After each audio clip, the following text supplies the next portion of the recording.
রাজসভায় আমাদের অপমানটা দেখলে? হ্যাঁ, সে তো দেখলাম মন্ত্রী মশাই। আমি তো বুঝতেই পারছি না যে গোপাল মহারাজকে কি মধু খাইয়েছে যে মহারাজ গোপাল ছাড়া চোখে অন্ধ। আরে আমরা যেন মহারাজের কাছে ফেল না, কিছু একটা করতেই হবে। আমার মাথাটা গরম হয়ে যাচ্ছে। গোপালের মতন রাজসভার ময়লাকে যতক্ষণ না ফেলা যাচ্ছে ততক্ষণ আমার মাথা জ্বলন্ত কয়লা হয়েই জ্বলবে। পণ্ডিত মশাইয়ের মাথায় একটা বুদ্ধি আছে মন্ত্রী মশাই। আপনি যদি সেই অনুযায়ী উচির কাজ করেন তাহলে বেটা গোপালের কপালে দুর্গতির সীমা থাকবে না। এই কি বুদ্ধি, কি বুদ্ধি?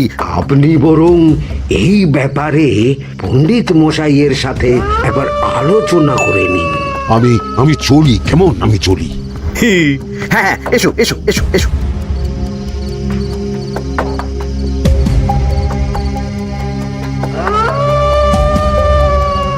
আরে ওই তো আমার বাঁ হাত ঘটা আসছে, ব্যাটাকে দিয়ে একটা কাজ করাতে হবে। এ কি মন্ত্রী মশাই, আপনি এখানে দাঁড়িয়ে কি করছেন? এই একটা গুরুত্বপূর্ণ ব্যাপারে কথা বলছিলাম। একটা কাজ করতে পারবি? কি কাজ করতে হবে বলুন মন্ত্রী মশাই। আমাকে একটু ঠান্ডা জল, পাতিলেবু আর পুদিনার পাতা দিয়ে শরবত বানিয়ে খাওয়াতে পারবি? সেসব আমার ঘরে ব্যবস্থা করাই আছে। চলুন চলুন আমার সাথে চলুন। হ্যাঁ, চল চল চল চল চল।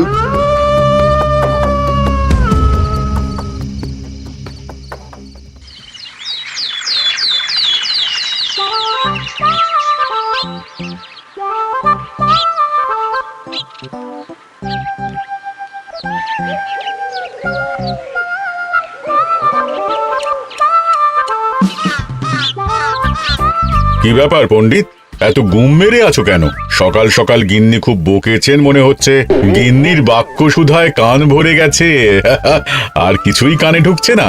আরে দাঁড়াও দাঁড়াও পণ্ডিত, দাঁড়াও জ্যোতিষী। পণ্ডিত তো আমার কথা শুনতেই পেল না মনে হচ্ছে। তুমি তো দূর থেকে বলেছো, আমি তো বলেছি পাশ থেকে, তাতেও শুনতে পাইনি। কানের পোকা হলো নাকি? কি গো পণ্ডিত, ব্যাপার কি? কেমন বুঝছো? এ তো ভয়ানক কর্ণকোষ্ঠবদ্ধতার লক্ষণ। তুমি কচু বুঝেছো? আমার হয়েছে কর্ণগোপাল, তোমাদেরও হতো, কিন্তু তোমাদের দোকান কাটা বলে হয়নি। তুমি আমাদের অপমান করছো। তোমাদের অপমান বোধ থাকলে কোনো শব্দই কানে ঢুকতো না, শুধু একটাই শব্দ কানে বাজতো, গোপাল গোপাল গোপাল। এবারে রাজসভায় কিভাবে হেনস্থা হতে হলো মনে নেই? মহারাজ, একটা ভিক্ষা আছে। ভিক্ষার জন্য কৃষ্ণনগরের রাস্তাই সবচেয়ে উপযুক্ত জায়গা গোপাল, তুমি বরং সেখানেই যাও। মন্ত্রী মশাই ঠিকই বলেছেন মহারাজ। যে যার নিজের জায়গা থেকে কথা বলে। কুকুর বলে ভৌ ভৌ, বেড়াল বলে মিউ মিউ, কাক বলে কা কা। মন্ত্রীর ভিক্ষার জায়গা কৃষ্ণনগরের রাস্তা, আর গোপালের ভিক্ষার জায়গা মহারাজ কৃষ্ণচন্দ্রের দুয়ার। বলো কি ভিক্ষা? বাড়িতে পুজো আছে মহারাজ, খরচা অনেক, কিছু ঋণ আবশ্যক। যদি 100 মোহর। ঋণ তোমাকে আমি দিতে পারবো না গোপাল। পুজো উপলক্ষে তোমাকে আমি 100 মোহর দিলাম। মহারাজ, আমিও ঠিক এই কথাটাই বলতে যাচ্ছিলাম। আমরাও তাহলে বাড়িতে পুজো করব। পুজোর জন্য আমাদের অনেক খরচ, তাই যদি। অবশ্যই অবশ্যই, কত ঋণের প্রয়োজন খাজাঞ্চির কাছ থেকে নিয়ে নিও, সুদটা আমি মাফ করে দিলাম। মহারাজ, গোপালকে দান আর আমাদের ঋণ? হ্যাঁ, কারণ তোমরা নিজেরা খাবে, কিন্তু গোপাল অন্যদের খাওয়াবে। গোপালের মতো মানুষের সঙ্গে থাকাই হলো রাজধর্ম। কিন্তু তাছাড়াও তোমরা হলে 80 যাই বেতন পাই দলের লোক। গত 1 বছরে তোমার কোন মন্ত্রণা দেশের কাজে এসেছে? পণ্ডিত কোনো নতুন তত্ত্ব শুনিয়েছে? জ্যোতিষী কোনো অমোঘ ভবিষ্যৎবাণী করেছে? আর বৈদ্য 3 বছর ধরে আমার হাঁটুর ব্যথা সারাতে পারেনি। কিন্তু গোপাল, গোপালের ভাঁড়ে হাস্যরসের কখনো অভাব হয়নি। মনে আছে? আছে। কিন্তু করার তো কিছু নেই। আছে। কিছু ভেবেছো নাকি পণ্ডিত? তোমাদের মনে আছে মহারাজ মোহর দেওয়ার পর গোপাল সেদিন বলেছিল? কি গোপাল, খুশি তো? মহারাজ, আপনি আমাকে 1 মুঠো ধুলো দিলেও আমি খুশি। সেই ধুলো মুঠোই আমি সোনা মুঠো করে ফেলবো। মনে নেই আবার? একটু ঝেড়ে কাশো তো দেখি পণ্ডিত, কি ভেবেছো? যা হবে দেখতেই পাবে।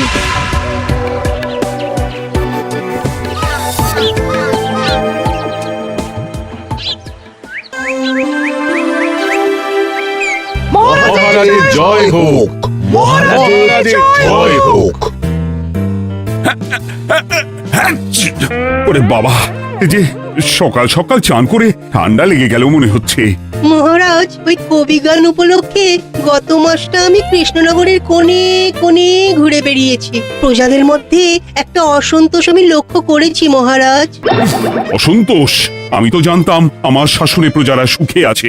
সুখে তারা ভাসছে মহারাজ, কিন্তু একটাই অসুখ, তারা মহারাজের দর্শন পায় না। তারা মহারাজের পদধূলির জন্য আকুল হয়ে আছে, মহারাজের দর্শন পাওয়ার জন্য চাতকের মতো অপেক্ষা করছে। চিত্রকরকে দিয়ে চিত্র অঙ্কন করিয়ে বিলি করে দিলেই হলো।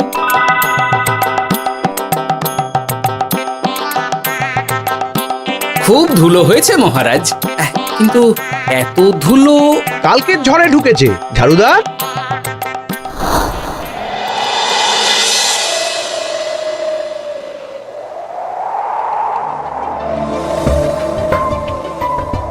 এই সুযোগ, রাজসভা ফাঁকা, এমন ঝড় যে পেয়াদারাও বাইরে নেই। কাজটা সেরে ফেল, বুঝলি? কিরে, কাজটা কর।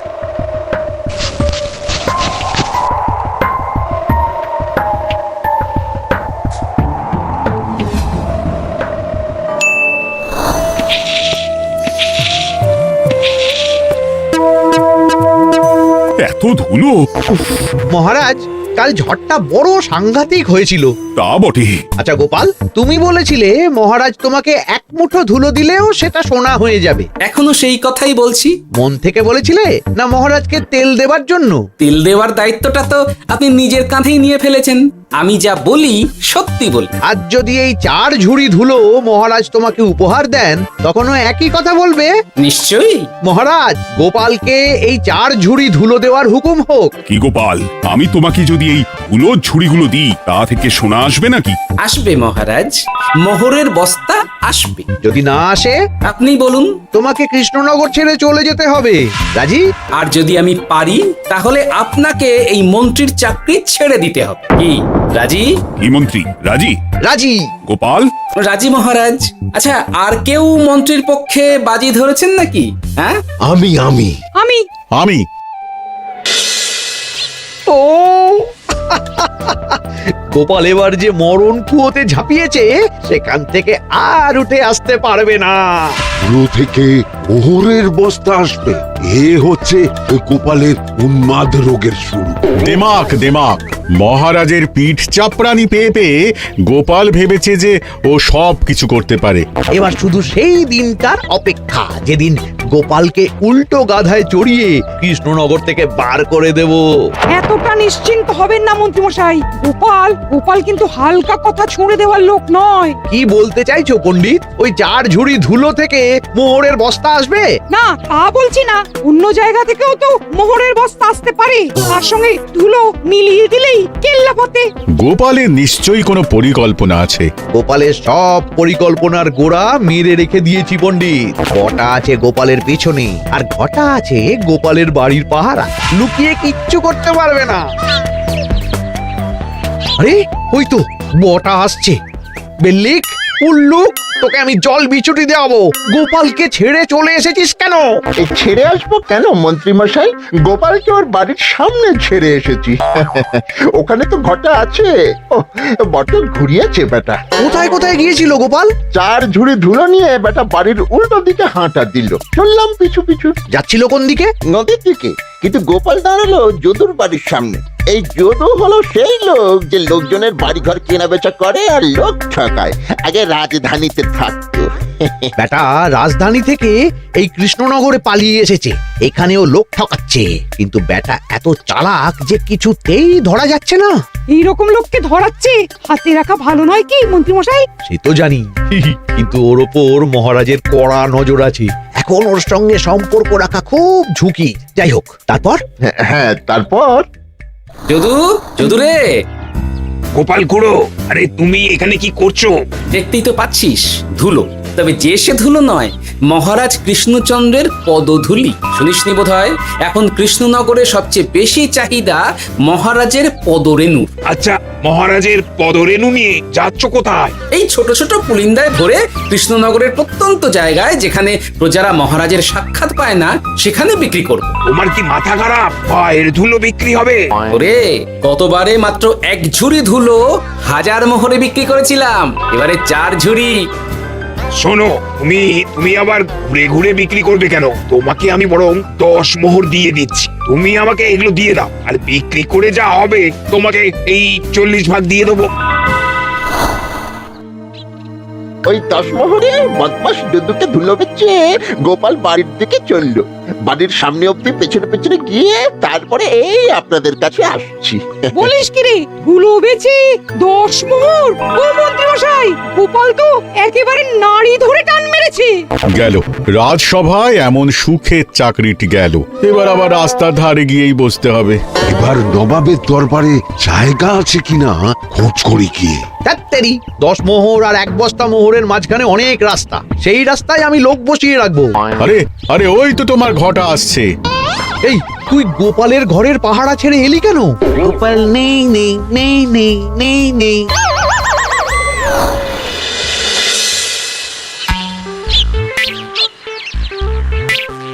আরে, ভয় পেলি নাকি? না না না না না, ভয় পাবো কেন? শোন, তোকে পেয়ে আমার খুব ভালো হলো, বুঝলি? তোকে আমার একটা কাজ করতে হবে। বলো বলো। আসলে বুঝলি, আমার না গিন্নিকে নিয়ে তার বাপের বাড়ি যাওয়ার কথা ছিল, কিন্তু হঠাৎ বিশেষ কাজে আমাকে খামবাজে চলে যেতে হচ্ছে। এখন আমি গিয়ে গিন্নিকে বললে, বুঝতেই পারছিস, কুরুক্ষেত্র হয়ে যাবে একেবারে। তাই আমি কাউকে খুঁজছিলাম যে আমার বাইরে যাওয়ার খবরটা আমার গিন্নিকে গিয়ে দেবে। তুই পারবি বাবা ঘটা? ওরে বাবা! আরে আরে আরে, ভয় পাস না, তোকে গিয়ে মুখে কিছু বলতে হবে না। এই নে, এই চিঠিটা আমার বউকে দিবি। কৃষ্ণনগর ছেড়ে চুপি চুপি চলে যাচ্ছি, চালাকিটা দেখেছেন? ওসব চালাকি আমি তুড়ি মেরে উড়িয়ে দেব। কি করবেন? চারিদিকে আমি অশ্বারোহী গুপ্তচর পাঠাচ্ছি, গোপালকে কোনো চালাকি করতে দেব না।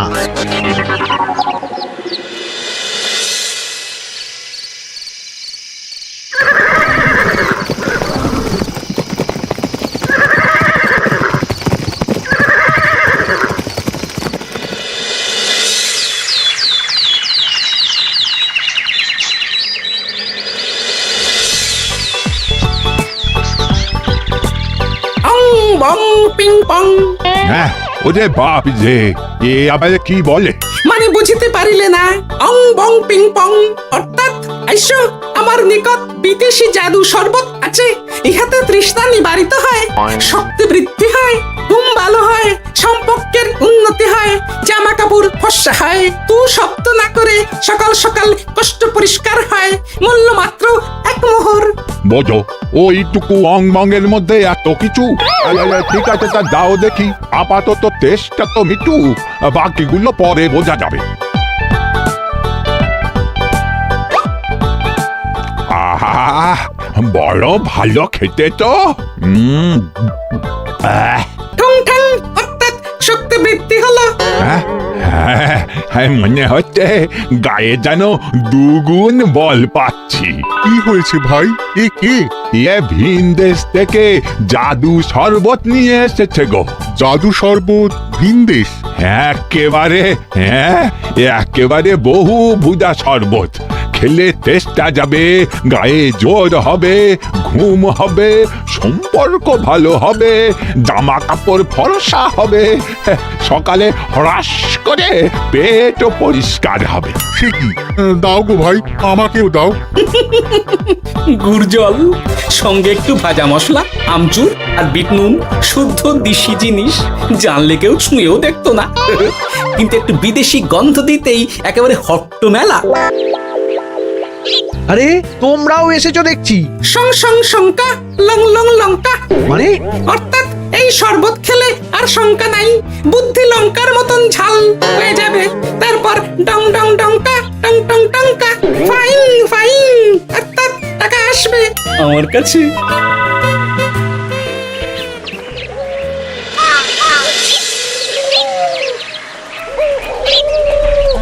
ঝপ ঝপ ঝপাং ফট ফট ফটাং অর্থাৎ উহাকে দৌড়িয়েছো কেন? বেটা চোর অনেককে ঠকিয়েছে। অনেক দিন থেকে তককে তককে ছিলাম। এবার এই ধুলো নিয়ে মহারাজের পায়ের ধুলো বলে বিক্রি করছিল। একটা বেনামি চিঠিতে খবর পেয়ে বেটাকে ধরেছি। ব্যাং ব্যাং বিগ ব্যাং অর্থাৎ বাহ বাহ বাহ বাহ। বেনামি চিঠিটা আমি দিয়েছিলাম বাবু। বাবা যদু, তুমি সেই রাজধানী থেকে কৃষ্ণনগর অবধি মানুষকে অনেক খোল খাইয়েছো। তুমি এতদিন ঘুঘু দেখে এসেছিলে বাবা। এবার গোপাল নামক ফাঁকটা দেখলে। কতবার বলবো এইসব ধুলো আমি গোপালের কাছ থেকে কিনেছি। যা বলার ওই বিচারের সময় মহারাজকে বলবি। চল চল চল চল চল।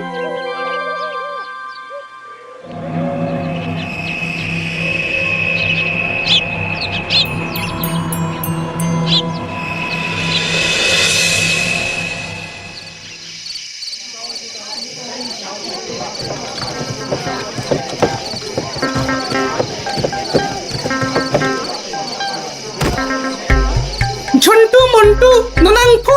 নাও ঠেলা সাহেব বলে কি ফু দিয়ে দিতে হবে? কি বলছো সাহেব? বুঝতে পারছি না, কোথায় ফু দেবো? ঝন্টু মন্টু ননাঙ্কু অর্থাৎ লবণ আছে? আছে আছে সাহেব আছে। কত লাগবে? ভান্ড ভরি আন্ডাকারি অর্থাৎ যা আছে সব।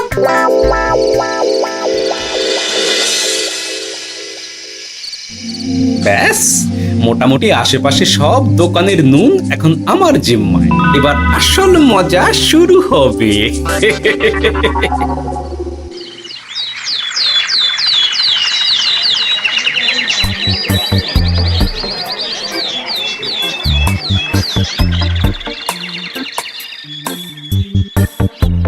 নুন আছে? না হুজুর, গোটা কৃষ্ণনগরেই নুন নেই। ওই দেখো, পুরো রাজসভাই বাজারে জড়ো হয়েছে। শান্তামনা শান্টু মন্টু।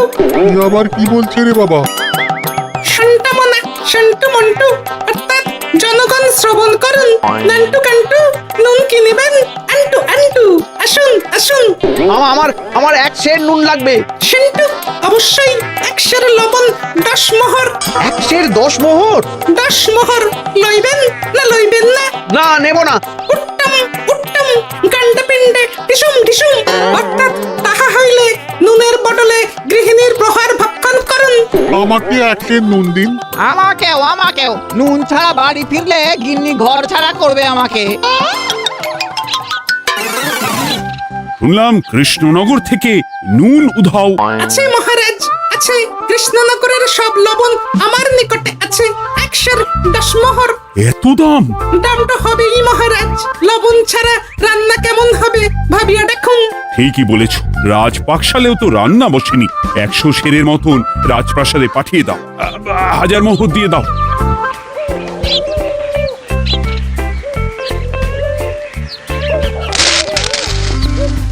ব্যাস, 1 বস্তা মোহর হয়ে গেছে। গোপাল? হ্যাঁ মহারাজ, গোপাল যে 4 ঝুড়ি ধুলো থেকে 1 বস্তা মোহর রোজগার করেছে। ইয়া বাত! চলো রাজসভায়, পুরো গল্পটা শুনতে হবে। সকলেই এসো তাহলে রাজসভায়। কিন্তু মহারাজ, যারা বাজি হারলো তাদের তো চাকরি গেছে, তো তারা রাজসভায় যাবে কি করে? ঠিক ঠিক ঠিক বলেছ। আর যারা বাজি হারলো তারা বাদ, বাকিরা চল। এই সেরেছে, গোপাল তো আবার বাজি মেরে দিল। ও মহারাজ, আমাদের দেখুন। ও মহারাজ, আমাদের দেখুন। ও মহারাজ।